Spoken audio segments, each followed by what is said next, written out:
Over the years, I've amassed way too many camera bags, and I suspect that there's a good chance that you may have done the same. So in today's video, I'm going to give you the answer to a question that photographers have been debating probably since the dawn of photography. And not only that, I'm going to give you the definitive answer. And the question is, how many camera bags does a photographer really need? You want the answer? Stay tuned. Let's get started. Hey everybody, welcome to my channel. So without further ado, how many bags does a photographer need? Well, I'm going to tell you that the answer is 3. Let me tell you why, and let me tell you what they are. So there's 3 kinds of bags in my mind: the big bag, the travel bag, and the walk-around bag. Now, I'll tell you what these are, but I can't tell you which specific brand you should buy for each type, because everybody's individual. Things fit people differently. People have different desires, different amount of equipment. But I will show you, after I tell you what the bags are, I will show you the ones that I use, and you can see what you think. Well, here's the bags. The big bag, that's number 1. The big bag is the sort of bag you use when you're going on a car trip, a road trip for photography. It could be an hour away, could be half an hour away, could be for a weekend, could be 4 hours away. It's when you want to take everything and have it with you because you don't want to wish you had brought something that you don't have with you now.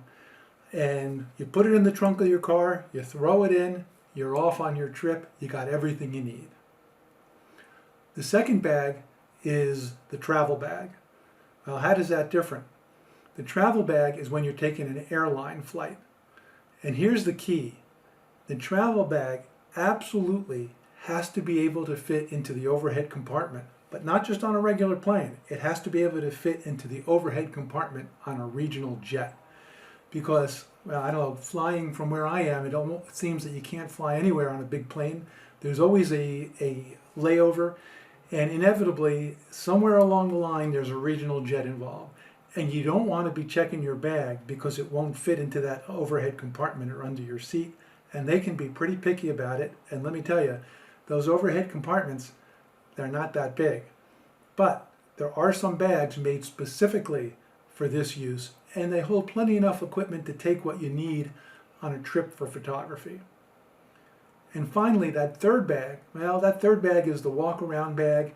It's what you might throw over your shoulder to take a camera, maybe one lens, to walk around your general neighborhood and just take local casual pictures. All right, so let's see. Again, I can't tell you which brand in specific for each different kind, but I can show you the 3 that I use, tell you what I like and don't like about them, and see what you think. Okay, let's talk about my big bag. I use the Lower Pro 450 AW2. This recently replaced a different bag I had, and I have to say, I love this one. I'll leave a link to it in the description in case you'd like to have a look. It comes in a slightly smaller size as well, and I'll leave a link to that one also.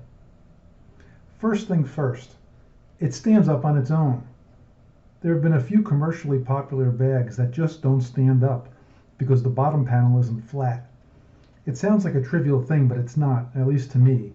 I return new bags that won't stand up on their own. Plus, this bag is very comfortable, which is key for a bag that you're going to carry a good amount of equipment in.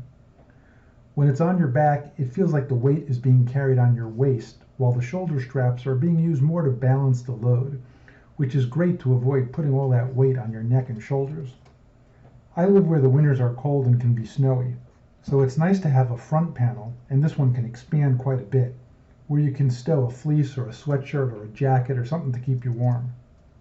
The top of the bag has a great upper compartment to stow stuff in, but if you'd rather not have it, it can be integrated into the equipment portion of the bag by reconfiguring it.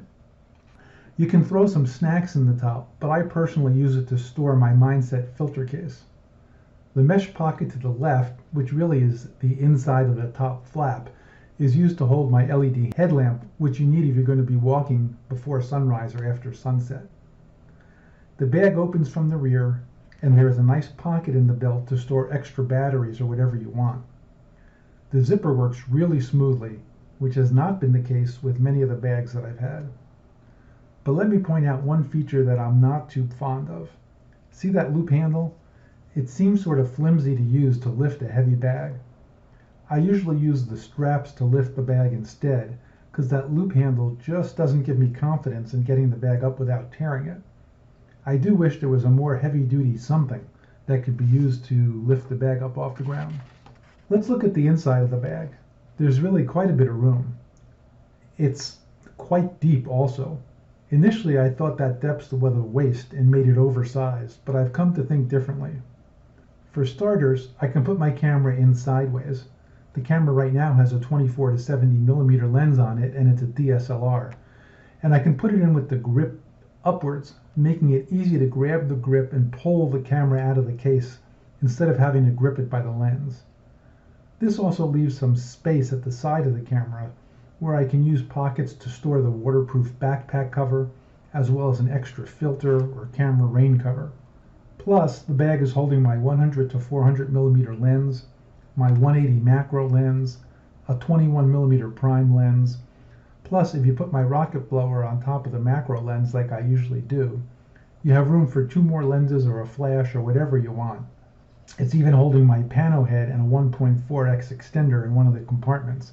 And there's that extra depth benefit. If you want, you can have more than one thing on top of each other in a pocket. So let's move on to my travel bag. I use the Think Tank Airport Antidote. I have to say that this fits absolutely perfectly under the seat or in the overhead compartment of every single regional jet I've flown on. Plus, as you can see, it stands up on its own. Now this bag is an old version that's no longer made by Think Tank. Their current comparable version is called the Airport Essentials. Sorry, that's what it's called, Airport Essentials. And I'll leave a link to that in the description also. And it looks like their new one can carry just as much as this older model. What I don't know is if the new version is as uncomfortable as the old one. That's right, the one I have is one of the most uncomfortable bags I've ever used. The weight seems to be put on the neck and shoulders, and the chest strap is so small, even at its largest adjustment, that it just won't fit. Or else it just fits so tight as to be uncomfortable. Obviously, fit is going to be very individual as everybody is built differently, so I can only report what it feels like to me. I'm 6'2", and so maybe that has something to do with how it sits on me, making it uncomfortable. That said, look, it fits everything I need. I've been shooting quite a bit lately on the Oregon coast, and so I don't really want to be changing lenses on the beach. This bag nicely fits 2 DSLR bodies with attached 24 to 70 and 100 to 400 lenses, along with a 21 millimeter prime, an extra space for my Mindset filter case, and a charger. Now you definitely don't want to leave the charger at home, that's for sure, and a pano head. Or you could even throw another lens in the case if you wanted. So let's look at my walk-around bag. There it is. See it? Yeah, I don't have one that I can recommend. I have several that I've tried and I don't like. You may have seen 1 or 2 during the opening bag toss. Now when I ultimately switch to mirrorless, I'm going to have to retry these again with a smaller camera. But with my DSLR, they all seem to not work very well. Do you have any walk-around bag recommendations that'll fit a DSLR with a lens attached and maybe 1 other lens? If so, I'd love to hear down in the comments section because I'm still looking. Had to change my shirt. Spilled coffee on it while I was talking before. So there you have it, the answer to the age-old debate about how many bags. Do you agree with me? What bags do you use and would you recommend them? Let us know down in the comments section below. And if you enjoy videos like this with this sort of content, please support the channel by clicking on that subscribe button below. I'm Howard, and we'll see you next time.